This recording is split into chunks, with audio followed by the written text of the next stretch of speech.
Hey guys, welcome back. Tisha here, back with another Sister Wives Season 19 review. Forgive me in advance for my energy. I have a banging headache that's going right here, and I don't want to take any medicine for it because I'm going to bed right after this. So hopefully when I wake up, it will go away. Do me a favor and hit the like button as we jump right into this situation, because I got some thoughts. So we begin the episode in Utah at McKelty's. McKelty and Tony are going out on a date, and Christine was asked if she can come over. And of course, she brings David so they can both watch the kids. Christine talks about how she loves being a grandma, and she loves how Maddie and McKelty are such great moms. McKelty, we're told, wanted David to come because she likes David and because he's a great grandfather. We're told that the whole situation at Gwen's went well, that David was excited to meet Cody, and that they were both gentlemen, which is what she expected the greeting to be. I don't know why she was so nervous if she thought they would both be gentlemen, but I'm gonna leave that alone. After McKelty and Tony leave, David sits on the floor with Christine and he says they actually cleaned their house. I was laughing in that moment because I noticed a lot of times on Patreon that they have a lot of clutter going on. So the fact that he said this makes me feel like the times that he's been there before, that it was a little messy. Christine's like, I can't believe that you said that. And she's covering her face. I'm kind of glad that he said it because it allows us to see that he's still being real and he's not putting on for the cameras. So at this point, we're told she met David online 5 months ago. Their first date was 3 months ago, and they started house hunting for the first time after 2 months.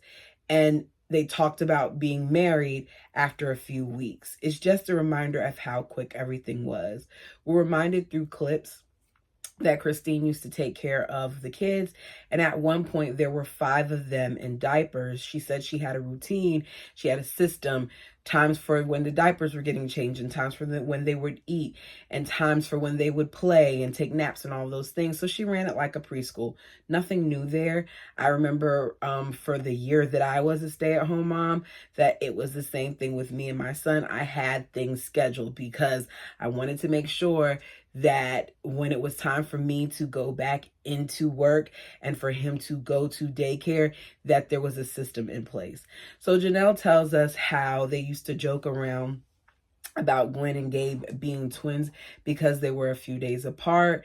Meri says that during that time, she actually knew that she was going to take off time from work so she could help with the kids as the women healed, but she didn't know how to tell her employer because these are things that you just don't normally have to deal with. The fact that, oh yeah, we got kids together, but they're not my kids because these are my sister wives. You can't just go and say that.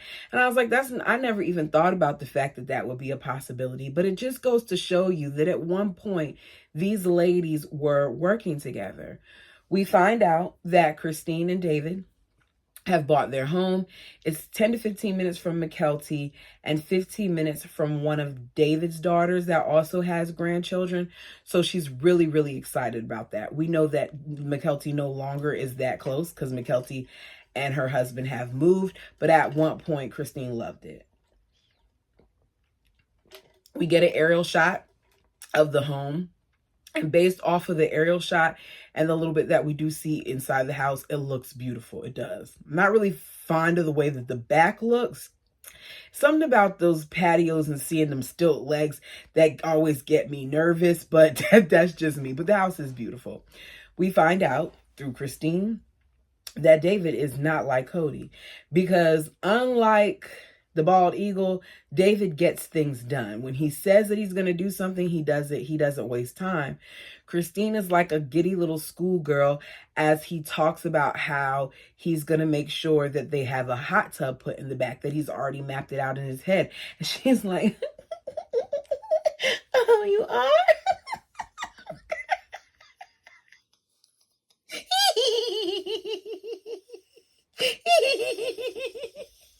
I mean, she's excited. She's like, I said that I wanted a hot tub, and he is ready and willing to do the hot tub. She says, one thing about David is if I tell David something, he's going to get it done. In other words, he's not like that other man that I left.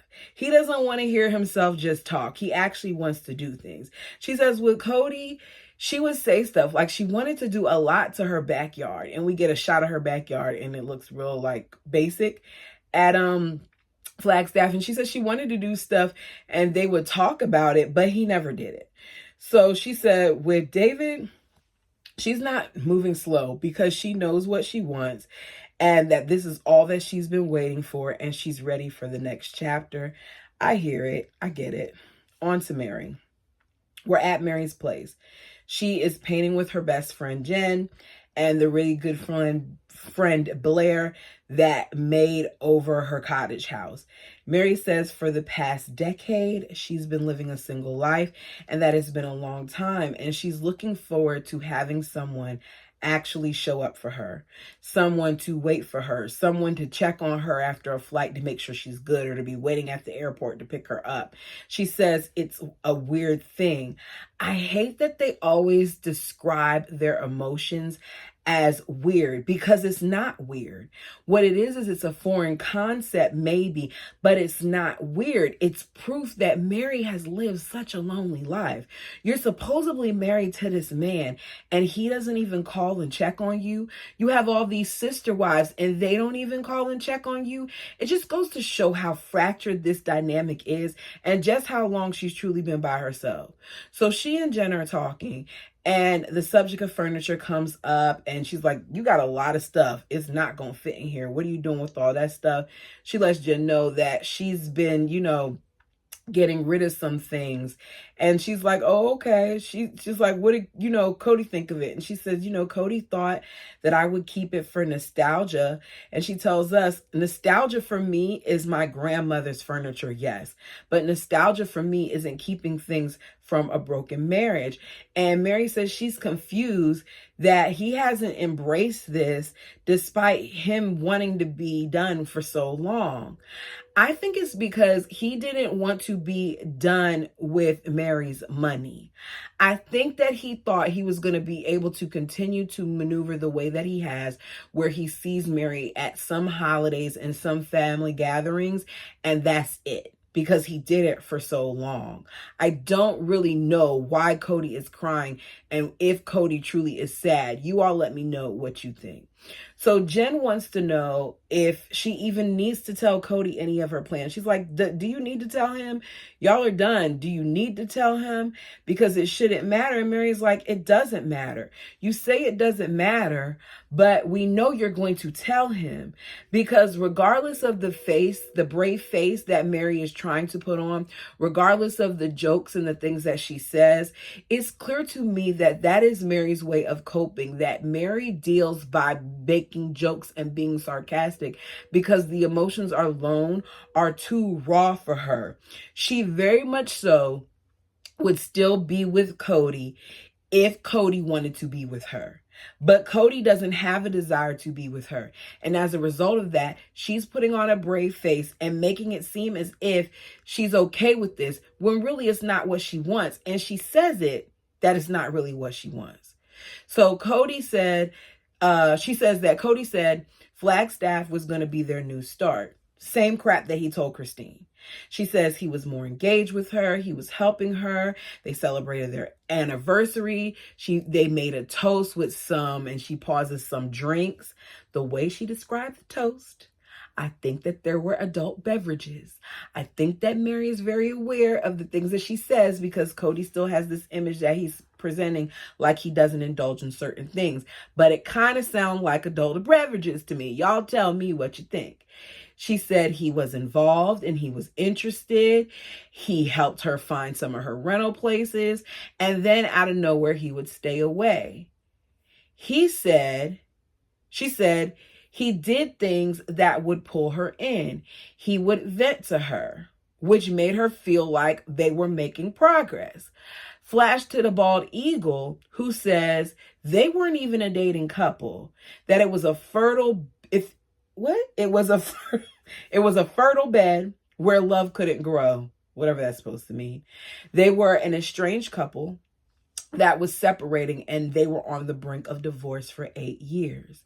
If he only said that to her 8 years ago, there were signs, but Meri clearly didn't see them.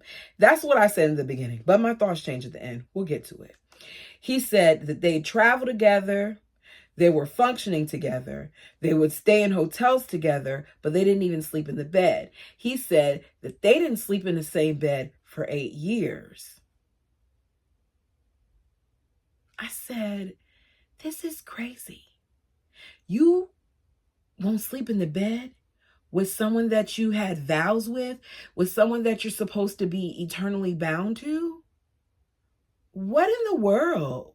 And then you get upset with her because she goes the catfish route when you're openly admitting here that you were starving her of the very things that she needed and desired?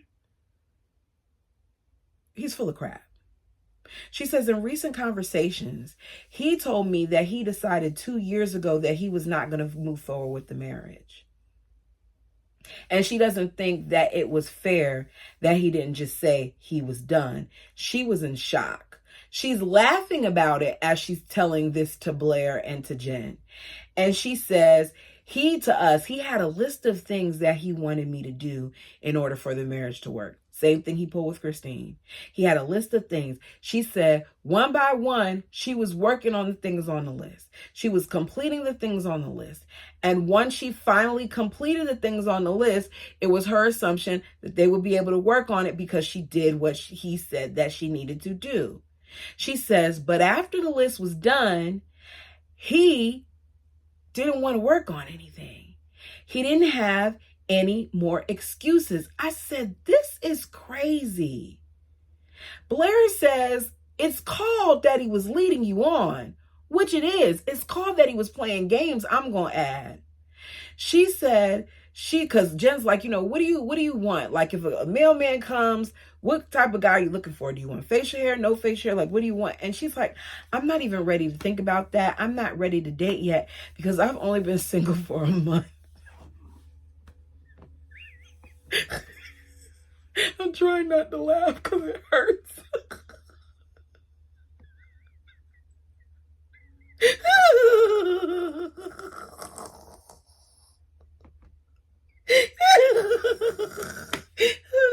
Jenna's like, a month? You mean more like 10 years? I said, thank you, Jen.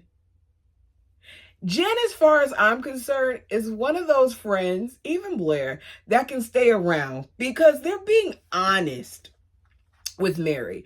Jen is saying the things that we've all have already said, that we've often said, and I'm glad to hear her say it. So back to Christine.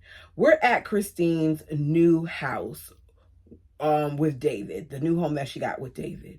Isabelle is there to see it for the first time. She says to us, it's massive and it's beautiful. We see her give Isabelle a little tour. Janelle says while the tour is going on, that while they were at, Maddie's birth, Christine let them know that her and David were moving in together. She says that her kids have been joking about how much Christine has changed from the way Christine was before. That Christine used to be this religious, straight-laced person, and now it's different. She said that Garrison had even mentioned how he got sent to his room for using the F word and how the kids would slide stuff under the door like he was in prison, and things have changed. They have. But I think, like a lot of the books that we've been reading, that these women are taught that they're supposed to keep sweet. And because for them, the way that they deal with the jealousy and all those other things is for them to seek God and for them to go inward and for them to be more holy. As a result of that, a lot of what they present is false. And I think Christine was just doing what she was told to do. I think that there was a point where Christine legitimately didn't feel like polygamy was for her, but because of how ingrained she was, and because of the show, and because of the things that they presented for such a long time, and what she was taught, and the deprogramming that had to be done, she played her role. Now that she's out, she doesn't have to play her role anymore. Christine says that the first date was a little over 3 months ago, and she gave Mykelti and Tony so much, crap, because she felt like they didn't even know each other, and here they are getting married quick. So now Mykelti and Tony are giving her a lot of crap because she's doing the very thing that they did. She's actually moving even faster than them. But because she's where she is now, she gets it. Isabelle says this is all odd to her because of the speed in which this is happening. She says they're making so many massive steps that there's no time to consider what could go wrong. Isabelle is being logical here because Isabelle realizes that after 20-something years of marriage, her parents, whom she did not think would be separated, are now divorced. And her mother has went from out of that situation and jumped into this. So I think that she's thinking like, let's make sure that you're looking at all the possibilities. But Christine is in love. And I don't even think Christine is really thinking about the other side of things. But I hope it works out for her because the way that she responded, it very much so comes off as kind of fairy tale to me. You all tell me what you think. Christine's like, I get all of that, but I'm not slowing down for anybody. The both of us, David and I, are 100% sure that this is what we want to do. There have been varying opinions in the comment section about Christine and how she's handled this thing with her kids, right? And one of the things that I love, because you guys are great, is that we've agreed to disagree on certain things and we've remained respectful of one another. There are some of us that feel like Christine and David are right in moving as fast as they are. There are some of us that feel like they should slow down, right? With that being said, one thing that I think that we can all agree on is that some sort of counseling, some sort of family discussion, some sort of something, if I can talk, just to make sure all the kids are okay, should be done. I get that they're adults. I get that this won't affect them the same way as it affects Truly, but I feel like their opinions should still be heard. Just my opinion. Tell me yours. So she says she knows that Isabel's struggling with this, but everybody else is just going to have to catch up in their own time. Isabel's like, I like David. He's a good guy. And as she's saying it, I can't help but notice how sad Isabelle looks. Isabelle is struggling because she hasn't even, in my opinion, mourned the fact that her parents aren't together anymore. And I think that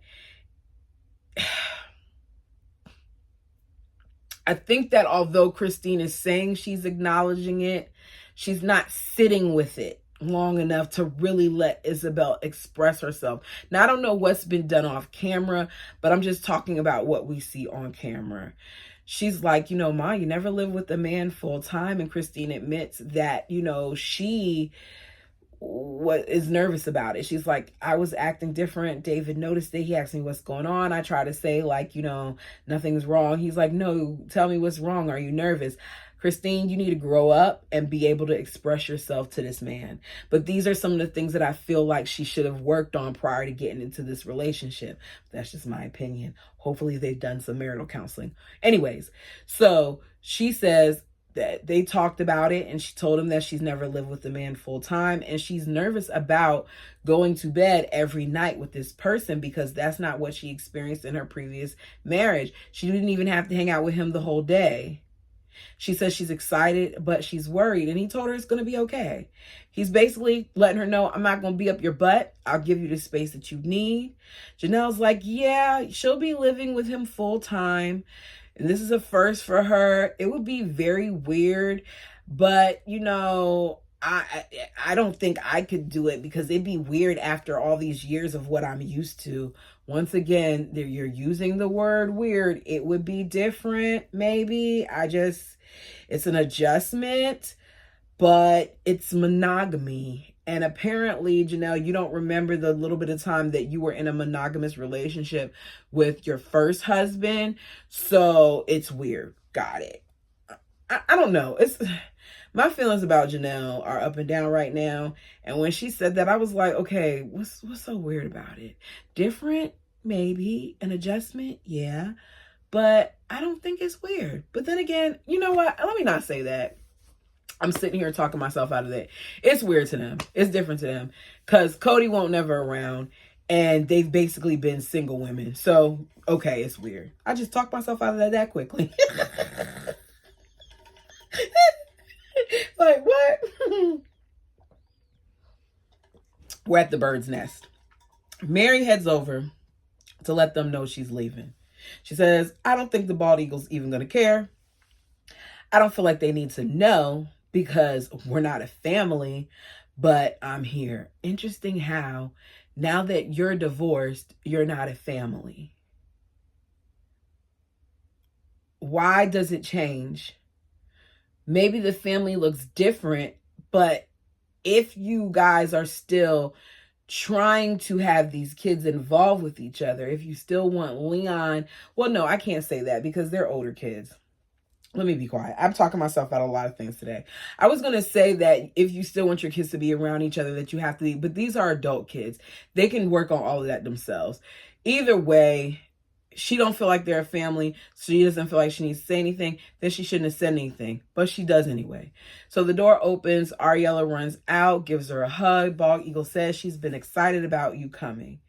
She then tells us the hardest part about leaving is her leaving the kids.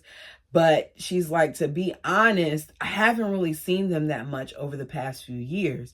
She says it's been like pulling teeth to see them. Despite texting the bird and asking her if we can get together, it's always hard. It's always some type of excuse. And I don't know why it's been so hard. I wish that Robin would have responded to that. I wish we would have heard what her reason behind that was. Because here's the thing. The older kids could see Meri without having to go through Robin them, I would think. They have cars and stuff. They drive and do all of those things. So why couldn't the older kids come and visit her? Just doesn't seem like they were trying or like they care as much as they try to say that they care. So the bird says, is the conversation one that she can be here for? Is it about the M word? Meri's like, I said, bird, she's not two. You're sitting over here talking about, is it about the M word, when you're the same person who a couple seasons prior, season 17, when Christine said that she was leaving and Cody told her, don't say anything yet to Isabelle. Don't talk to Isabelle about it. I want to have time. You're the very person who couldn't wait to run and tell all of your kids, even Saul and Ariella, who were much younger then. And here you are now, Meri saying she wants to move, and you're wondering if it's okay to tell them. What? Get your titty out of their mouth. Allow them to grow up. Allow them to stop being treated like they're infants. Goodness gracious. I was like, what? You didn't hesitate to go run your mouth about Christine, but you want to hesitate to tell them about Meri, who they don't hardly see? Is it really going to be that devastating to them? No, because we saw Ariella's reaction. She lets them know, because they come in, she's going to be moving in a couple of weeks. The bald eagle says, why? Why so early? I said, what do you mean? Meri says, I don't get why he's asking me this when he's done everything to push me away. Now I'm moving and he's like, why are you doing this so early? Why does he care? This is what he wanted. He doesn't care. It's all a part of the game.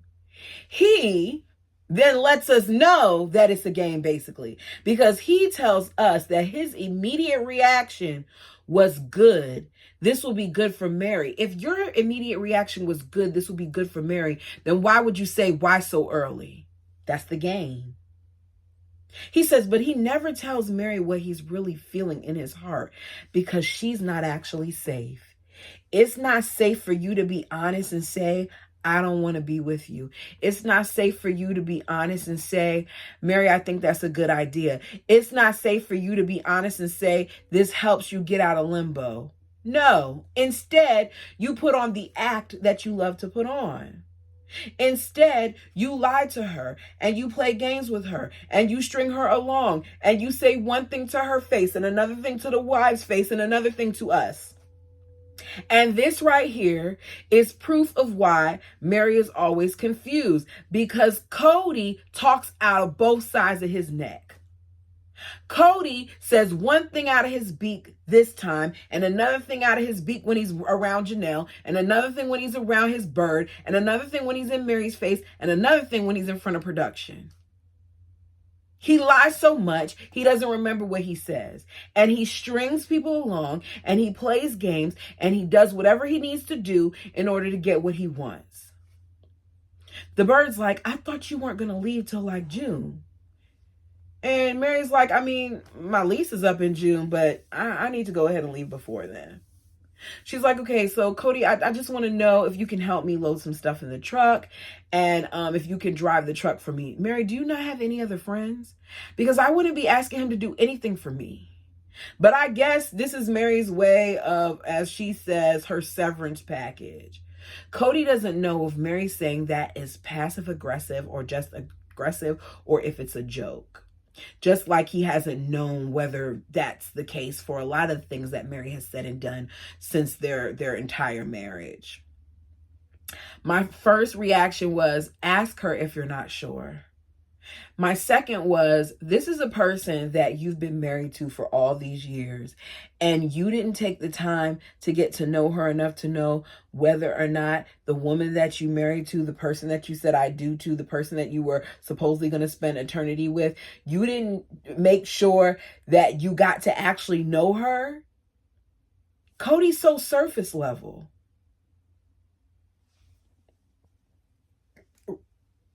She tells the bird that one of the reasons why she's leaving now, if she's leaving earlier, is because she just needs to be in control of her life.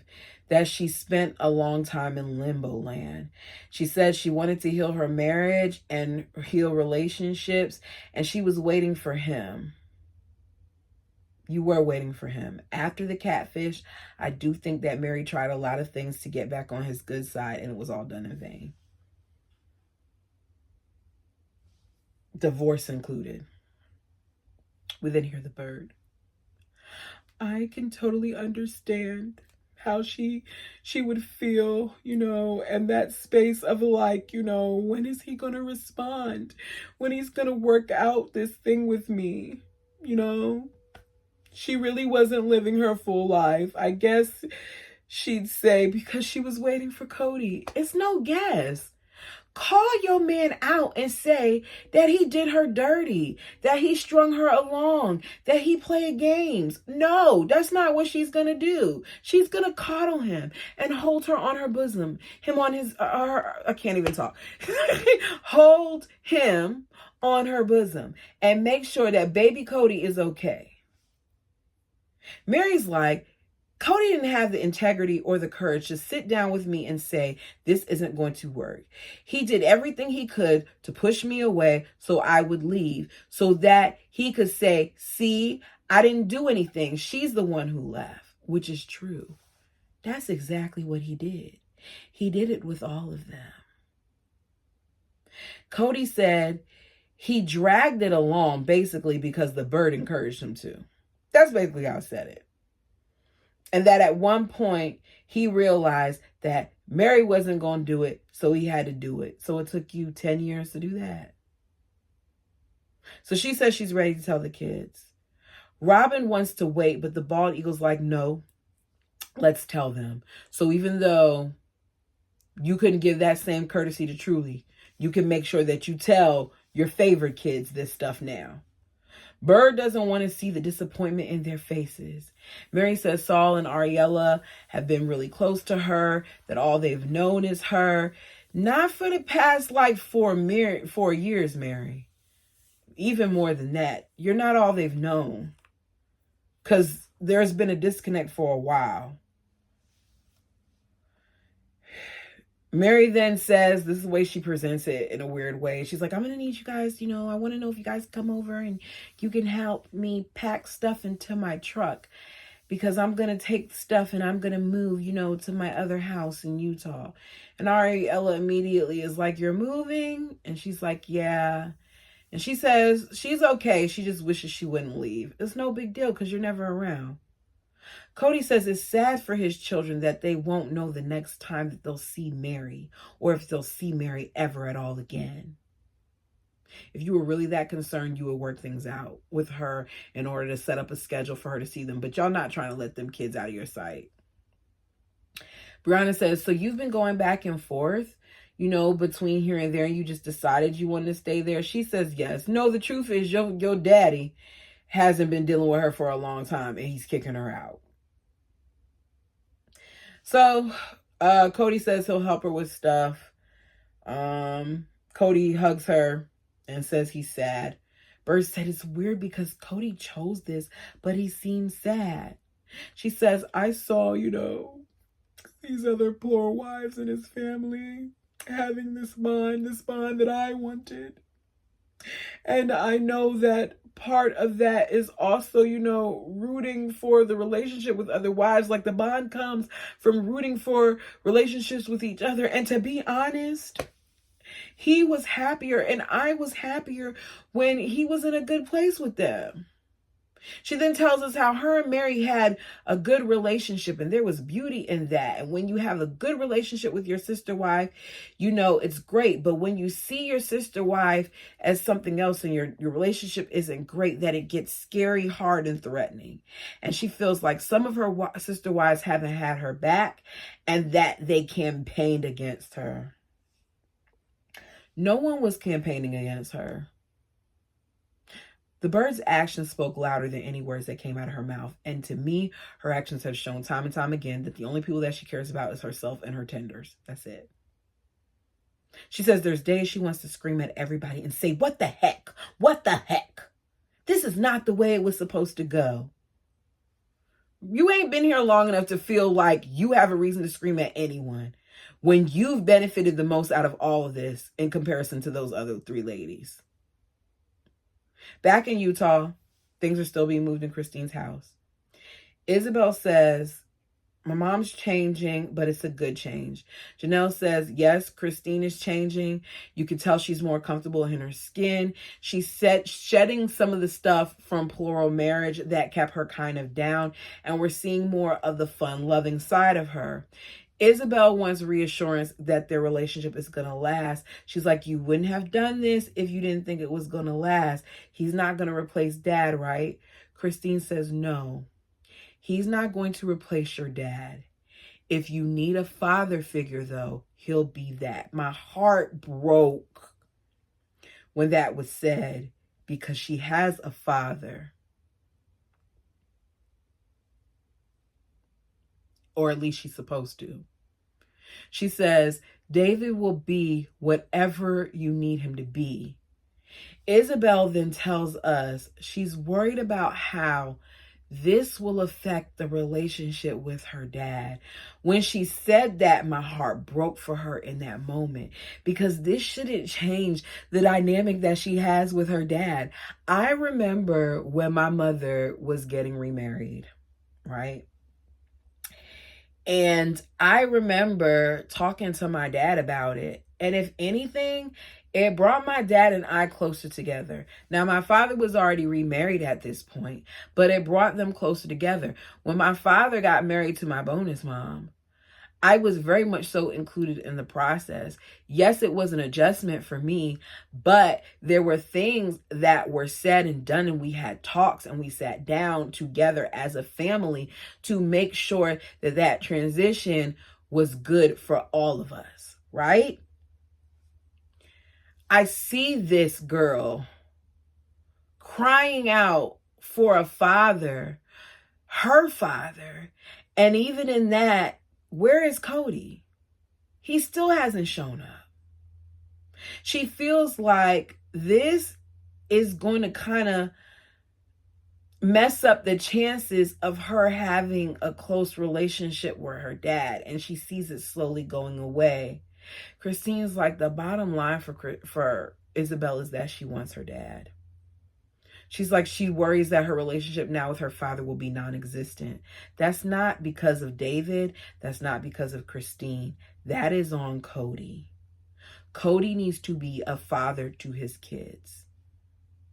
David isn't trying to replace those kids' relationship with him. David is being what David has always been, which is a dad. Now it's going to be different because he's coming in on the latter part of their life. But something tells me that David is going to know more about Christine's kids in this short time than Cody probably knows about them, which is sad. Isabelle is crying and she's telling us how David is very present with his children. And she says, how lovely would it be if I could have that type of relationship with my dad? And my heart broke. It broke for her because the truth be told, she never will. Isabelle needs some serious therapy. They all do. All of them. TLC, if you don't do anything else, you should provide that for them. And don't get them no Nancy. Let them find their own therapist if they can't be like Gabe, if the school doesn't pay for it. And let them find their own therapist, and y'all could at least do that for these kids. Because you did like this situation is crazy. We see Christine and David hanging out. She thinks that they're going somewhere for a friend's birthday. We find out that just the day before they moved, they're in the ATVs riding up beautiful scenery. Truly is biting the back of his hand. Yeah, Truly is back there doing all these things. I don't care for it. They laugh about it. It couldn't be happening around me. Like, don't bite anybody. We're not two. But that's just me. I guess I'm a little, stiff when it comes to that type of thing. So they get up to this place. They're taking pictures. David says this is his favorite place in all the world, and you're my favorite person to be with. Tells her he'd like to marry her. She says, I want to marry you too. He gets on a knee. She says yes. It was a little anticlimactic for me because we've heard this already and we've seen it, but she is happy. She is crying. He tells her she's it. He apologizes that it wasn't done with all the kids, and she says, no, this is perfect. He tells her that he had a speech plan, but he forgot all about it. I'm guessing because he was nervous. He hands her the ring. I hate when people hand the woman the ring or the significant other the ring. Can you put it on their finger? That's just me though. I like put it on my finger. When I got engaged to, I enjoyed seeing that rock slide onto my hand. That was the best part of the proposal, the rock. Ow! That I gave back. But I'm just saying, I should have kept it. No.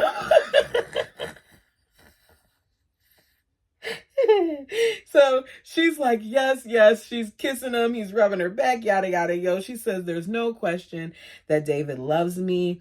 I've never been this much in love before. I wasn't even in love this much with Cody. This is a different type of love.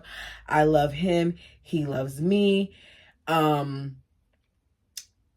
He says, I know I move slow with kissing, but I move fast with the other parts.